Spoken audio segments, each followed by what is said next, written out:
Paper was like gold in medieval times.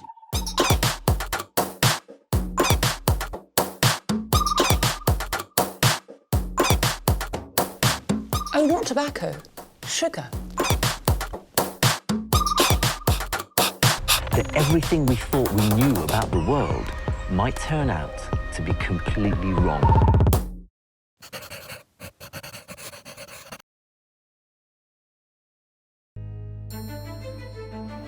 Rachel and Alex are 2/3 the way through their budgeted 100-day renovation.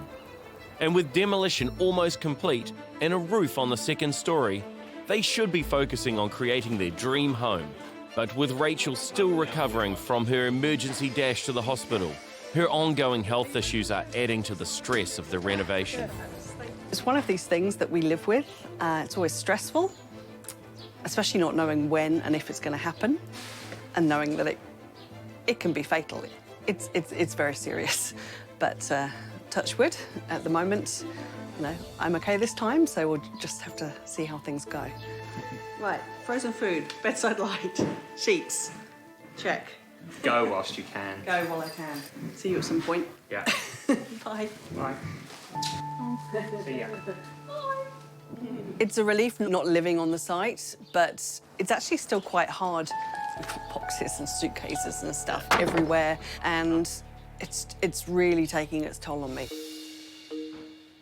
It's school holidays, and with Rachel still needing to rest, Max and Macy are on site with Alex, who is busy dealing with the new additions to the renovation, including the Saniflow toilet in the changing room at the bottom of the garden.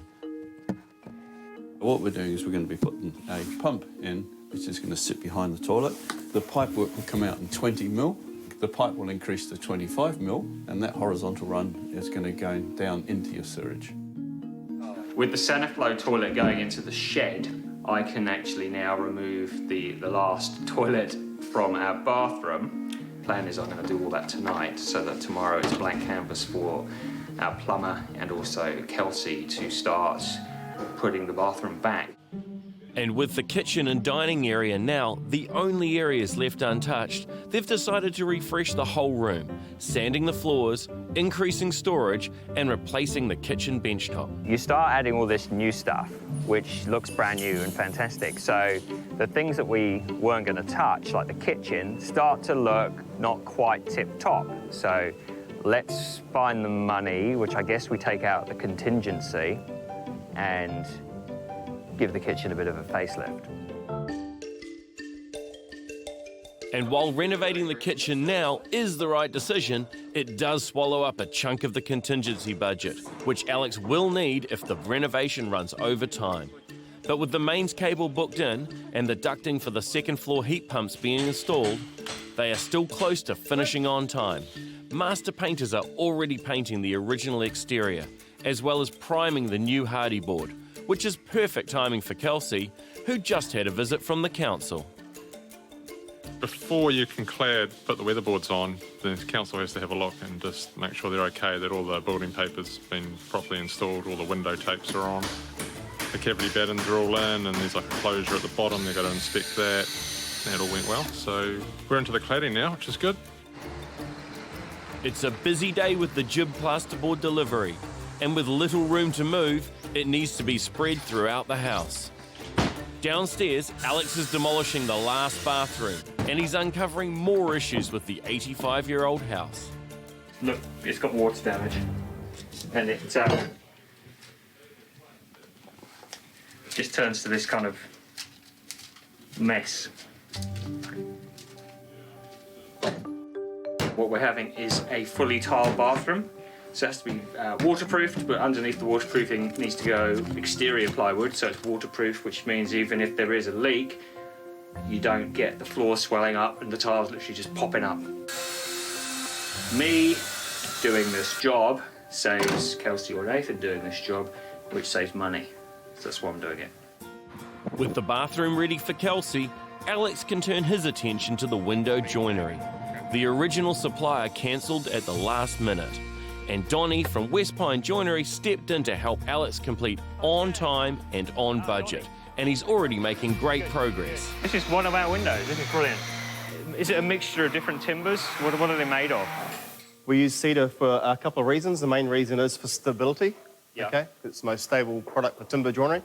And the second thing is because we like to get the thickness of the profile to contain the double glazing. So we see the wood come in and it ends up at this point where it starts to look like windows. And everything's primed in the factory before the glass goes in, or does this come to my house and I'll get the painter to do everything there? Okay, so it's a process of when it gets delivered to your house, it will be pre-primed Right. in an oil-based primer. Right. Unfortunately, it has to be the old-school oil-based paint because it seals the timber properly. Moisture in equals splits, cracks, and warpage. Got you. You got very lucky. I know. A week ago, he was measuring up, got the plans the next day, and here we are halfway through that second week, and as we can just see, the windows are actually being made. So when's delivery? Next week? Next week, yeah. Perfect. I'm impressed. But I mean, I love timber joinery. Yeah. I think it was a good call. Was it dearer? About the same, to be honest. Wasn't that bad? Oh, that's good then. The extra tiny amount to actually get what we want, in keeping with the character of the house, which is, you know, almost 100 years old, I think it's key to do it. It will be close, but Alex and Rachel may now still complete their house within the budgeted 100 days. And for Rachel, who's away with Max at the National Youth Futsal Championships, it's a relief. Looks like we're gonna crash the Aussies. We've done it. It is so good to be away from the build for a few days and just to be out and about and not hear the constant building noise. But with Kelsey's son in the same team as Max, You come all the way down to Palmerston North and look who you find. Yep, there's no escaping Kelsey. He's here watching the futsal too.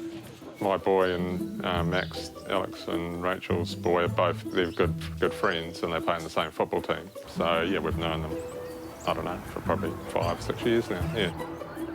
It's always different when you start working for someone though, like you just don't know how quite it's going to pan out, yeah. But no, it's been fine, it's worked well, yeah. with the whole team away for the weekend, Alex can relax for the first time since he ran the Rotorua Marathon, and he's enjoying his time off with Macy. This is really quite intense, and it's kind of all about the renovation. I think it actually did me good to get away for a weekend, actually have some time where I wasn't really thinking about it, and couldn't do anything, couldn't actually, you know, pick up a broom, clear stuff away because I wasn't there, and just clear my head for a bit, really. But it's all hands on deck Monday morning when Melanie from Wardrobe Plus arrives to measure up. But she's noticed that on the plan, the piping for the ground floor main bathroom runs right through a joist, and that it will have to move, cutting one side of the walk-in wardrobe in half. So it does depend on the size of this duct here, whether or not we can get that side panel to fit in nicely either side. Rachel arrives back from Palmerston North just at the right moment. Just tell me what this means. It means Just cut. we can move the fan across and have the fan in the corner, and then it goes out through that wall and up through the roof there, so it doesn't. Whatever, So that no works. boxing, but also no solar tube because it just can't fit. But when we were building, Yes, when we started this, as soon as we covered over that original Yeah. solar tube, it got dark. correct, because you need lights. Well, we're not having a pitch black family bathroom. Well, it's got lights, No. but we might. Daylight We in there, may isn't have it? no choice. What? There's always a choice. Well, there may not be one. Let's just forget how sort of immediately full on the renovation is, and problems with the wardrobe, the lighting, the electrics, it's all going on.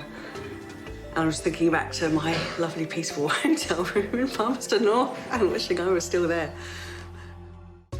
Alex and Rachel have returned from a weekend away from the renovation to discover that the main bathroom's lighting tube will cut out half of one side of the walk-in wardrobe and ruin the final look.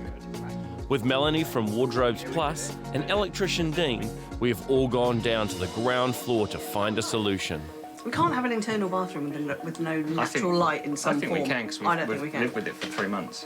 Yeah, it's been Mel, come in. Come into the Come bathroom. into the debate. Because what you're sacrificing is the look of the wardrobe as well as the use. So by having the solar tube right where you want it, it means it is now going to come up right through the centre of here. But all that is being lost in the wardrobe, and it's going to be then boxed in the middle of a wardrobe. It is. It's not going to look good. We're stuck between a rock and a hard place. I would be going with your wardrobe, making that look perfect, because storage is an issue that you've had, and I think we can remedy it in here in some fashion. You can have it set up with 2 lights in here, so as during the daytime, when you walk in, they're the ones that turn on, right? Oh, wow. So it would give it more of a feeling of a daylight light in here. Yeah. We've actually got a light above the mirror. Yeah. We've also got the LED underneath the vanity. Yeah. Those are the ones you flick on with a switch when you come in. And they are the lights that would then give you more of that warm light in the evening. Not an ideal start to the week in the slightest to walk in and to find that the internal main family bathroom is now going to have 0 natural light, but it looks like we've sorted that out in a way that I can live with that. As long as there's no other issue with that bathroom down the line, then that'll be okay. With the solution found, Alex heads to South Pacific Timber with a piece of the house's original 1930s skirting board for it to be reproduced. We want to install it throughout the house, restoring the interior to its original design. Alex brought us the sample of what he wanted for his skirting, which is the original profile in the house. So when we have a profile like that that's non-standard, we actually have to make a knife and we have to set it up in the head and run it specially. It's quite easy for us to do that, doing that pretty much on a daily basis. That moulding was in the house from new, and to actually put that back there is just giving the house back its original character, which is quite a neat thing to do for a small amount of money. Over the next week, it's a hive of activity as the doors arrive and the master painters turn Max's bedroom into a spray room, while Kelsey and Nathan work on preparing the house for jib plasterboard installation. But with constant rain and cold conditions, any outdoor work is a challenge. And with only 26 days left of the money to build, Alex has to keep pushing on. The Louvertex being installed today, which is quite exciting because it's just another piece of the puzzle towards finishing the renovation. And this is probably a 3-day process, maybe 4. The heart of this renovation is to create a home suited to the whole family. So while adding entertaining areas for himself and Rachel, Alex has decided to add a bit of fun to the backyard for Max and Macy with a spring-free trampoline. We'll start with the round and we'll lay the frame out and give you a look at what it's going to look like, and then we can change our minds if we need to, so that's not a problem. And it seems Freya is determined to help install the trampoline. Did you lock the band? It's like building site helper. Sort of unofficial site foreman, maybe? Or resident idiot. Which is it? With Freya out of the way, Chris can set up the trampoline for Max and Macy. There's a few reasons why these are the safest trampoline. The first one is that there's no springs, so the jump comes from the fiberglass rods, go into the frame and then into the mat. And also because the frame actually sits underneath the jumper's surface area, that is our biggest method of safety, is to have the frame underneath and no actual metal springs to use to jump on. It's been a month since quantity surveyor James White has been out on site, and with so much progress in that time, he and Alex need to check how the budget is tracking. So having stairs has meant big changes because everything could just move so much faster. Yeah, easy to get up and down and materials and that sort of thing. It's always better to get them in. Yeah. So as you can see, building paper on, we've got weatherboards up to about 3/4 of the height. Great. Most of the way around now. We've got painters painting them. Fantastic. Yeah, all the wiring's done. We've got the rondo up on the ceiling so that the jib board can go on. It's kind of moving. They haven't hung about, have they? No, not at all. There's not been a moment where you sort of see people sitting around not doing anything or there's no one here. Yeah. There's plenty happening all the time, which is great. It is moving, I think, as fast as it can move. Well, it's impressive to have finishing trades like painters on site already. Yeah, and they've been fantastic. you know, they're here as long as they need to be. So if, you know, they're catching up sometimes. Yeah. They'll go and they'll come back, yeah. And the weather's been kind for them, because I know it's certain temperatures that... It's been up and down. On a day like this, of course, there's lots of moisture because it's cold, so they're kind of drying stuff off, then painting it and getting the paint on so that the sun on a lovely day will dry it. Yeah. How do they like the shrink wrap? Does that give them a sort of a more consistent environment? Definitely, yeah. Well, inside the shrink wrap, there's not much condensation compared to outside. Where to next? Probably should look at the budget. Yes. Seeing as you're here. Yes, we should, yep. Alex seems a little nervous, and so he should be. With only 25 days left of the budgeted 100 and additional work being added to the renovation, the budget will definitely need looking at. You know, this next month's going to be the kicker. Yeah. There's going to be a lot of costs coming in, but everything's looking fine. Everything's kind of green. Oh, that will make sense. Yeah, building materials, we're about halfway through. Yeah, I see in the percentage of that budget that we spent, so we can see if we go over. Yep, correct. Oh, that's really handy. That's really good to see like that. So look, and it's predictable, right? There's not that much, you know, you've got your jib on site. Yeah. You've got your windows, your doors, those sorts of things. Electrical first fix is done, so that's about halfway through. Yeah. But look, I think there's nothing to worry about. Everything's in green. We're all within budget. I think it's going along quite nicely where we hoped that it would be. It'll be interesting in a month's time to have the same conversation, see where we're at. Yeah, well, the number at the bottom of the page is going to be much bigger. Yeah. That's great news for Alex and Rachel, and it seems that the issues with the electrics and window joinery aren't stretching the budget too far.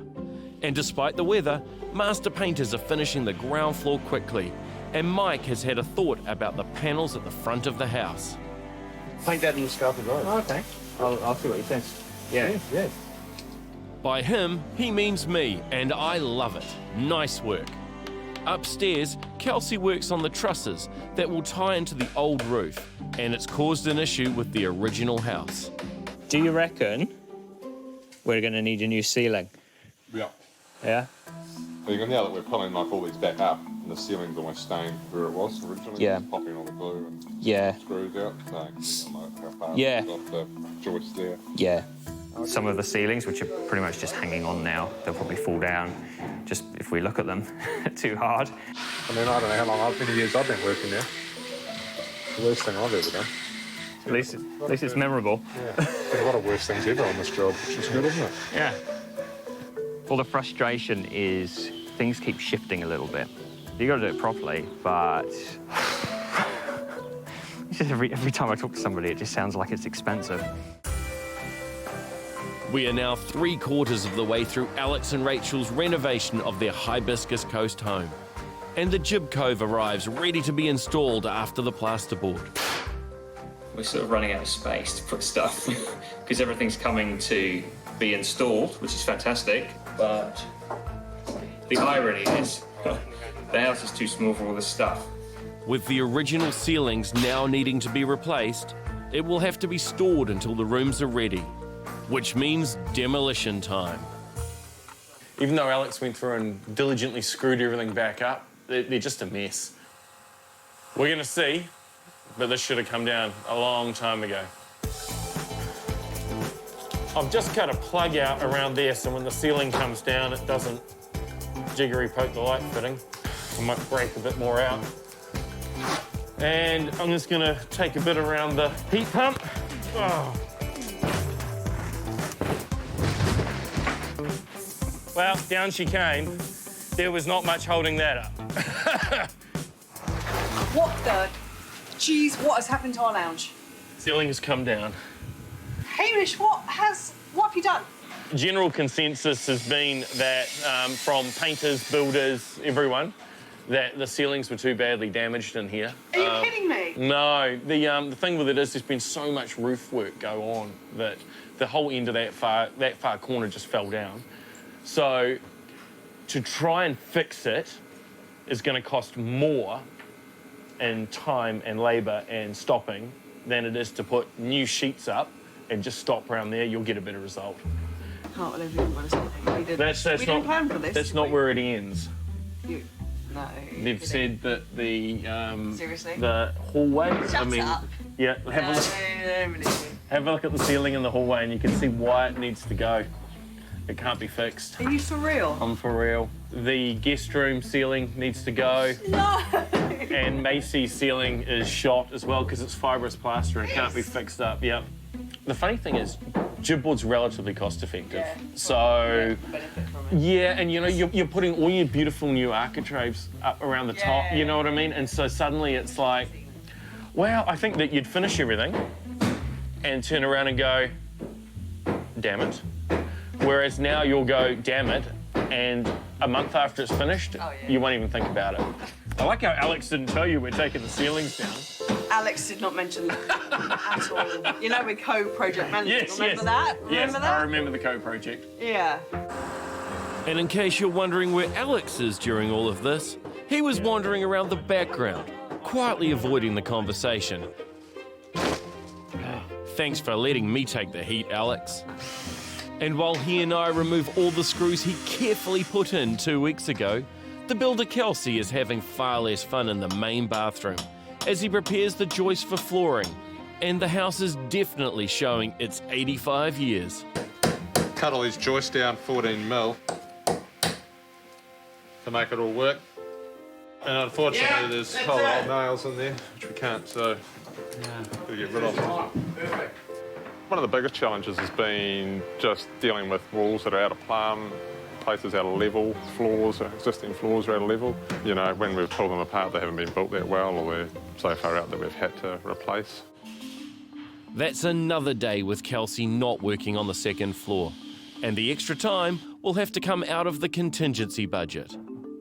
Whenever something comes up off the walls, you find out what's behind the walls. So this wall now is like this, but all of this wall looked like this yesterday, which is kind of this mishmash of renovations from years gone by. There used to be a window here because this used to actually be the outside wall of the house before the extension was put on 20 or so years ago.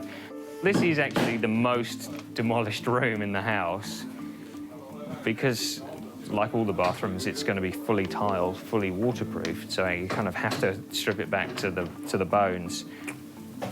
Yeah, it's like a skeleton house at the moment, but then in a week's time it'll look better. With the house open to the elements, it's not currently secure, so Alex has brought Armstrong locksmiths on site, and the new door handles and window catches we've chosen complement the modern colonial design of the renovation. Rachel and Hamish went through the vintage hardware website. So we have vintage copper. So they ain't cheap, but they're really good. And I'm going through now, though, because I think I'm a bit short on the order. I think I need a couple of bolts and 32 window latches. Because we ordered 32 window latches, but they come as pairs. What I needed was 32 pairs, so that's my fault. I'll do a list. After sending an email, Alex receives a phone call about his order. You may have noticed I'm not an expert on door hardware. Oh, that's all right. It's an acquired taste. Thanks, mate. See ya. Thank you. Bye. Bye. With the locksmith due back in a week to complete the interior doors, Alex's mistake won't affect the budget, but the old doors will. What's up? So, the rebate of the door itself is underneath this trim. Sure. According to calculations, because of the routing done of course, for the glazing, that's the edge of the rebate. So we're going to be in glass. That's not going to work, is it? No. If we can't do this on this one, it's not the end of the world. But at least if we put bolts on it, then it's secure. Yeah. And we can worry about that next week. Yeah. On the face of it, it was a job for the morning. It's middle of the afternoon, he's halfway through because there's a lot more to it now because he's putting new hardware into old doors, which have been filled and had locks and bits and pieces done to them over the years. A half-day job for the locksmith has turned into a full day, so that's a bit more money spent, I suppose. With the budget limiting the build to 100 days, Alex wants to get as much of the house ready as soon as possible, and Rainaway Spouting arrives to begin measuring and rolling out the seamless gutters. As long as we've got good access and a few hands, the sky's the limit to the length we can handle. Well, we intend to cut a hole in the tent and take it up over the roof over to the far side. And what we tend to do is got a protective plastic coating on it. We leave that on so it doesn't get scratched on the way through. And all going well, we'll get up there in one hit, no scratches, no bends. I've been thinking a lot about the colours because we chose resin paints for the colours of the house. And the colours that come in spoutings and in Luvatic, which use a lot of the aluminium joinery colours and stuff, they don't all carry across. They're not all exactly the same. So you've got to be careful. If you try for same and miss, it really looks like you've missed.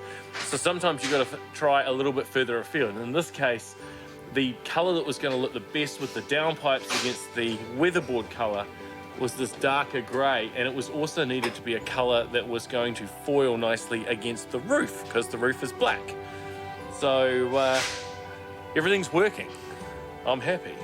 As much as it pains me, Hamish is right, and everything does tie in really well. The whole paint looks amazing. It's been done properly by professional painters, so you can really see the difference. Day 79, and after only 3 weeks from placing the order, the window joinery is being delivered to the Hibiscus Coast renovation. With limited space for storage and the pre-line council inspection due in a couple of days, master painters are quick to start priming them for installation. But for Alex, the good news is overshadowed by Rachel's health. Rachel comes into the house on Saturday morning in a bit of a hurry, walks into the bathroom without turning the light on and ends up falling through the floor. She'll be fine. It's just, you know, when you've had spine surgery and you fall through a floor it's not, you know, it's not super high, but you're not expecting it. Yeah, it doesn't do you much good. With Alex now in sole charge of the renovation, he's on site almost 24 hours a day. So comfortable. This was the original skirting board for the house, which I found underneath. So took it to South Pacific Timber, and I said, "Can you make me this?" And they made me this. Look at that. Spot on. It also means he is making all the key decisions, including problem-solving conflicts between the 1930s framing and modern plumbing. So this is the gap we want. So gee, they don't give you a lot of room. How much is it? Especially enough for a pipe and a tap. Yeah, they're basically 87 mil. So that's the space they give us to get the waste pipe. Yeah. Get that waste pipe out. Yeah, so that's basically that coming up and across. I think I should change the vanity.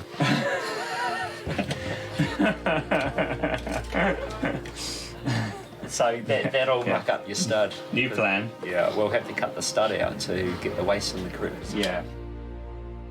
With Rachel bedridden, Alex also needs to care for Max and Macy over the school holidays. And thankfully, the trampoline is ready to be used. The Luvatic installation is on schedule and due to finish today. We've actually cut all the gutters and we've fitted all the gutters. To put those louvers in there, I'd say take about an hour and a half. And then set the limits and it's all good to go. Inside the house, the facelift of the kitchen has begun. Boom. Not a part of the original renovation plan, Alex and Rachel decided the old kitchen lacked storage, and after ordering new Beko appliances, they knew they needed to refit the kitchen. All the kitchen appliances arrive from Beko, which is great, again, because it's good to have all the stuff on the site. And this time yesterday, this room was this high, with everything from the house just piled here. So I thought I needed to tidy up. And just as well he does, as Tony needs as much room as possible to add the extra storage space. This case take all the doors because I'm extending the cupboards within a little space of the ceiling. And then the new doors will cover everything, so when it's finished it looks like it's always been to the ceiling basically. Make it look as if it was a brand new kitchen. And it's probably at a fraction of the cost of a new kitchen. It's a common thing to start adding extra things to your project. You add stuff, it adds time, and it adds money. And that's a really simple formula. So think before you start adding things. Sometimes something else ends up kind of getting sacrificed to achieve these things. So you really want to think if that's actually important to the overall result you want for the house. At the front gate, Alex is starting to get excited. If you squint, this looks finished. We have our really nice guttering. We have our freshly painted garage door.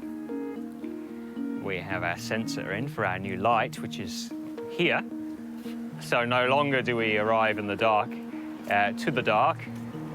And all we're waiting for now is a downpipe, which will go in here. So if you just for a second, just go, oh look, it's finished. Because there's actually a finished thing. And there's another surprise in the back garden.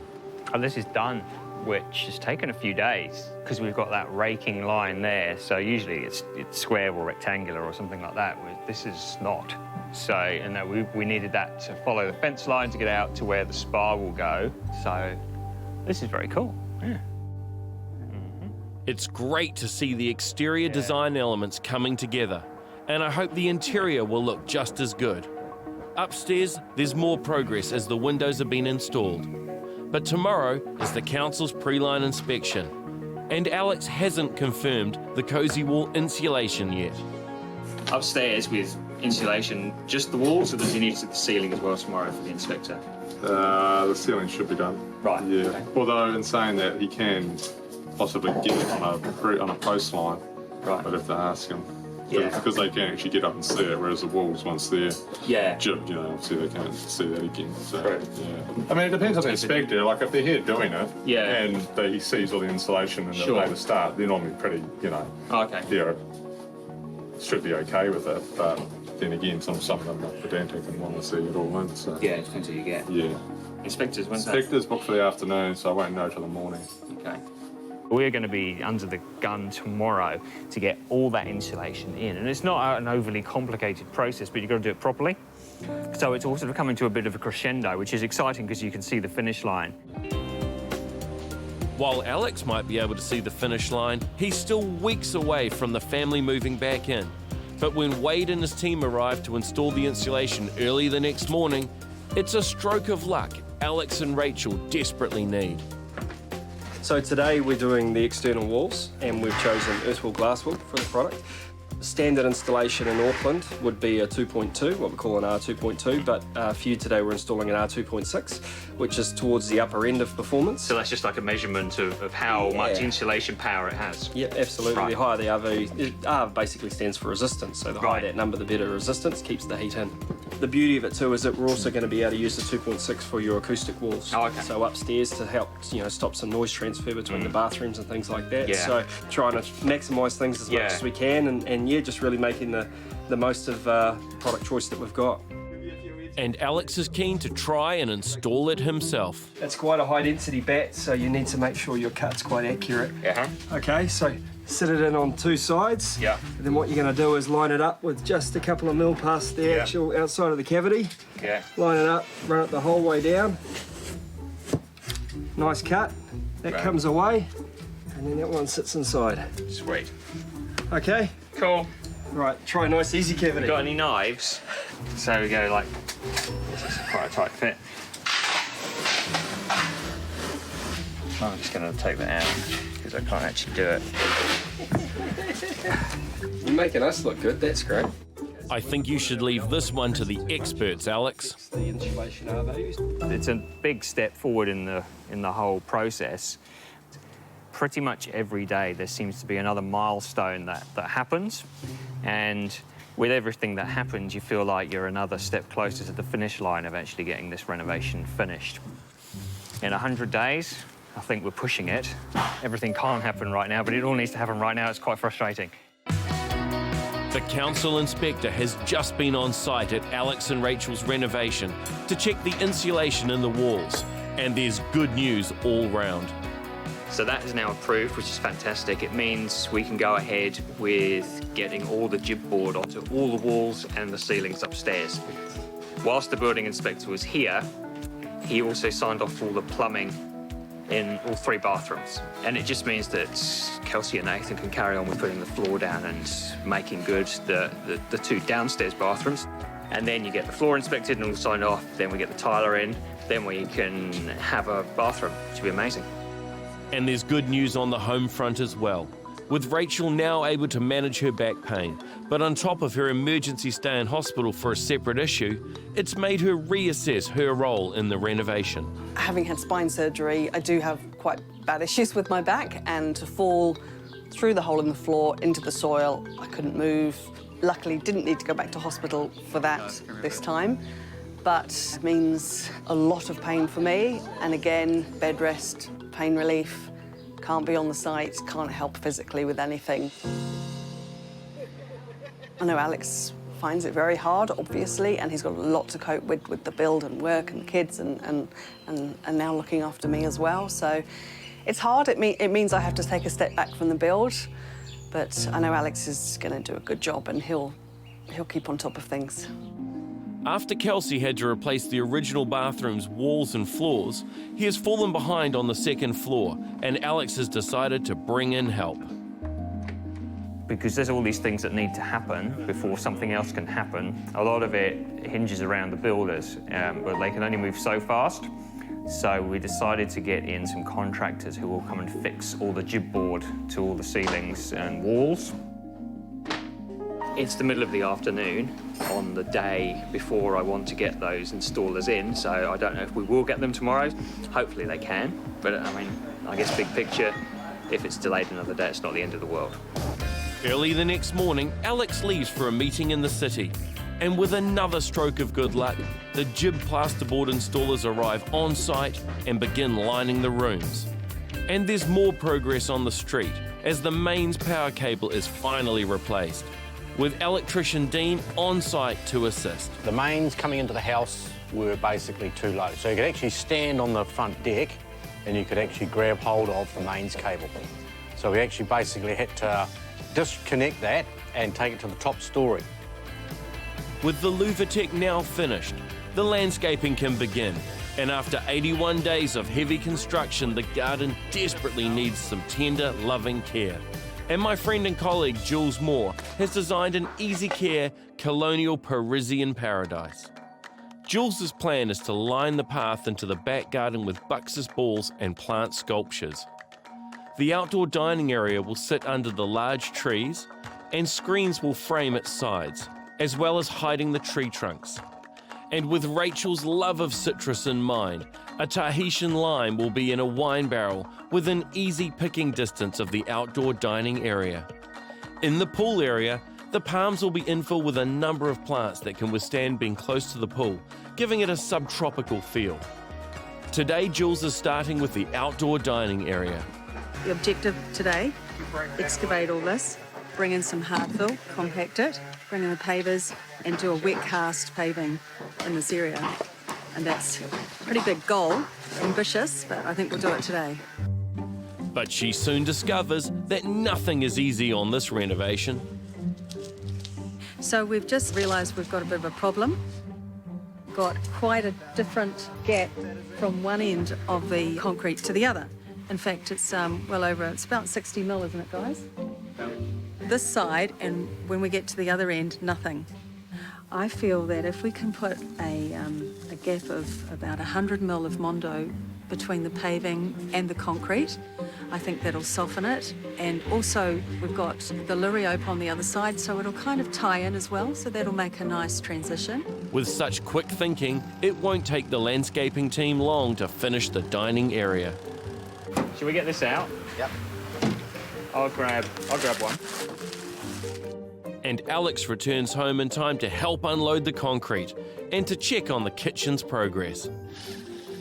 Tell you what, Tony, Yep. this is looking bloody good. It's starting to take shape, huh? This is great. Oh, fitted and everything. Look at that. The only thing is that the drawer for this unit here, have you got that somewhere? I think I saw it in the garden. Oh, I think maybe. Maybe underneath there somewhere. It's here. Here you go. Fantastic. It's already preloaded with Yes, because it's got the front on it and everything there.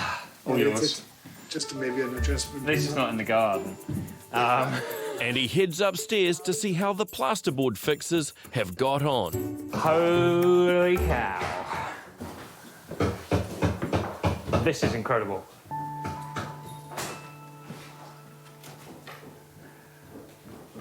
This is unbelievable. This has cheered me right up.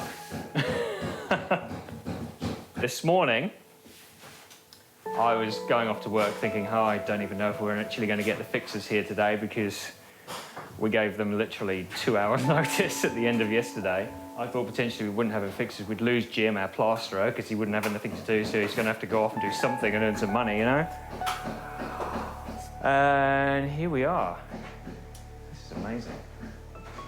This is incredible. Oh, you're already stopping it. Yeah. Bathroom. Oh, so that's all the aqualine. It's got a floor. Kelsey and Nathan have been smashing this. It's just amazing because Jim, who's doing all the plastering, is fixing it up, which probably means by the weekend, the painters will be painting it, which means probably by this time next week, the whole of upstairs is going to be finished. Which I feel like there's got to be a catch, you know? But maybe there isn't. Next week, the 100-day deadline hits. It's almost, I wonder if anything will actually ever be done. Causing tension. We all want to get it finished, but that just takes what it takes. And delays push the budget. I'm so certain that we only got 3 boxes delivered. Yeah, we did get 3 boxes. Yeah. And it all comes down to one final moment. The carpet's coming in an hour. I'll tell the boys. Are you kidding me?